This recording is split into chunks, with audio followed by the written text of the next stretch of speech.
Reality is largely negotiable, and how you see the world is how the world is, at least for you. That's one of Jimmy's messages in his book Before and Laughter, part autobiography, part self-help book, and plenty of Jimmy's jokes.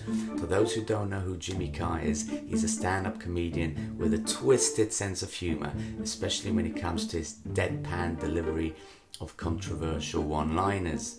He might not be everyone's cup of tea, but reading his book gives a realistic observation on life and its trials and tribulations, and all with a twist of entertainment. His reason for writing this book is because he has a son and he'd like to leave something behind apart from all the dick jokes he talks about in his stand-ups. We're going to be covering certain topics that Jimmy distills in this book, thanks to his acute examinations on life through his comedic lens. And even though he may not be a philosopher per se, he's still a performer who can impart some interesting observations for actors that can help with their careers. So, are you ready? Let's dive in with, if you want to be a comedian, listen up. Speaking truth to power, puncturing hubris, and bringing balance is what comics have always done. They don't just hear the news passively, they're listening to the news actively, listening out for anything that doesn't make sense, the nonsense, anything that makes them think, because where there's a gap, there's always potential for humor. Comedians can also help us shake off the feeling of life being unfair. There is no justice, because the flip side to the unfair, unjust world is that it's exciting, it's surprising, it's strange, it's funny, and we're lucky to be alive and living in it.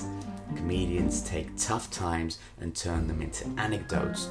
They open up and share their stories. They're no longer moaning at something awful, they're joking about it. They are very good at acknowledging their flaws and are the first to mention them and turn them into a joke. Comics are honest about and embrace their imperfections. Hollywood is all about perfect. It's about beauty, well-lit people succeeding, whereas comedy is a little rough around the edges. Comedians embrace their failures. Every comic fails, therefore every comic writes more jokes that don't work than jokes that do.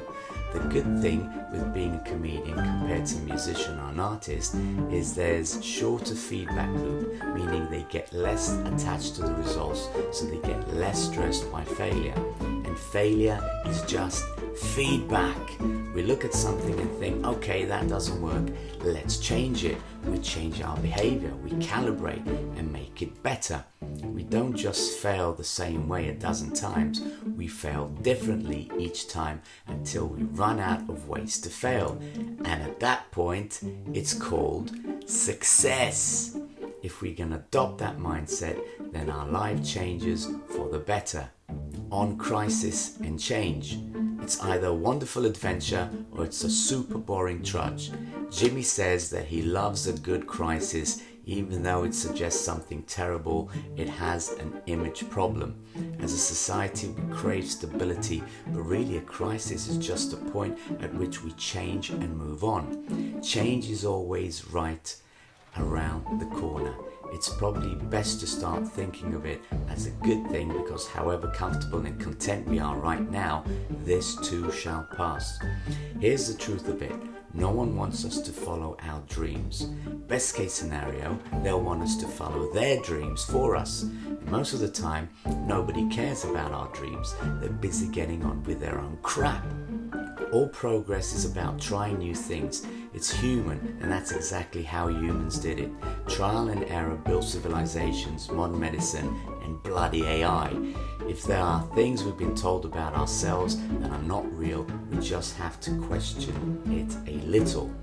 Rebellion starts with an internal revolution. The start of a revolution, for one, is a simple thought. This has got to change. When Jimmy started out in stand-up, he didn't wear a leather jacket. He started with a suit, which was a bit counter to the culture. The realization that it doesn't have to be this way is powerful. Most rules are self-imposed. It's us holding on to an old idea. The preconceptions about how things should be are what's stopping us from becoming a different person. We can change anything, our careers, our circumstances, our partners, ourselves. We just have to give ourselves permission. Taking the blame.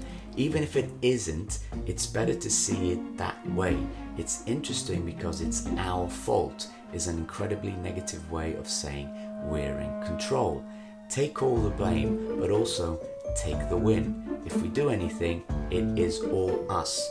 Teachers won't make us smart, doctors can't make us healthy, mentors won't make us rich, trainers won't make us fit.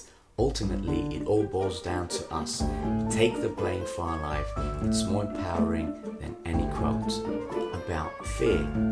If we put off doing anything risky for long enough, fear will attach itself. Then what happens is that fear will attract even more fear until the fear becomes so big it starts to obscure the thing we mean to do. Jimmy says, feel the fear and fuck it anyway. Stage fright. The thought of embarrassment or humiliation causes a body to secrete the hormone ACTH, and this hormone causes adrenaline to be released. This is us at our most alert. This is us in a heightened state in peak condition. This is our body putting on armor, getting ready for the fight. Embrace it. Fear is a performance-enhancing drug. On laughter. If we have a normal emotional response, it is confined to specific areas of our brain. But laughter is different. Laughter produces a circuit that runs through a whole bunch of regions. Fight or flight are our basic survival responses. Laughter suppresses cortisol and epinephrine, our fight or flight hormones, so we can actually deal with stuff.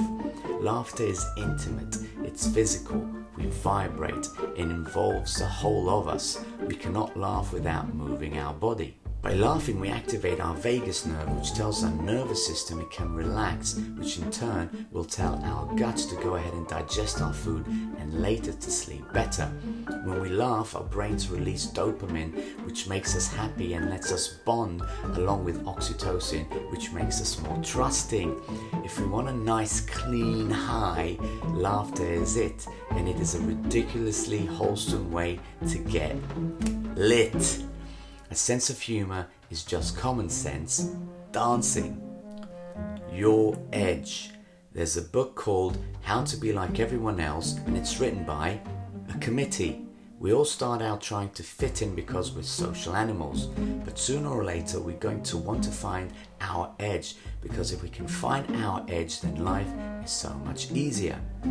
To know what natural aptitudes we have, let's ask these 3 questions. 1. What do people say is hard for them, but we find easy? 2. What is something other people value that we can do? 3. What will we do anyway, even if no one paid us? If there's anything about us that other people get jealous about, pay attention to it. That's our edge. Lean into it. Use the edge in life. Give them what they didn't know they wanted. What smart are we? Work out what kind of smart we are and use that. If we keep working on our weaknesses, we just might become average. But if we find our strengths and work on those instead, we will become the best. That can be the best version of ourselves. Work on our strengths and delegate our weaknesses. Pick what we find easy and focus on that. Get great at that. That's what edge is. What the world doesn't need is more all-rounders. Look at society and ask ourselves, what am I bringing to the party? About getting it wrong. If you're worried about being right, getting it right, acting it right, being perfect, that's all ego. That's all fear. That's all anxiety. It's everything but actually doing the bloody thing. Be bad. Be gloriously and ridiculously bad. Stink up the place if you have to. Have the courage and conviction of your sulkiness. Failure is incredibly freeing. Being wrong means that nobody is wholly right. Getting stuff wrong and acknowledging that frees you from being defensive. And being defensive is the quickest way to shut down your creativity. Yes, being wrong is hard, but it's also pretty easy to get stuff half right. And when you have something half right, then you have a monologue, a dialogue, a sketch, a show, a script.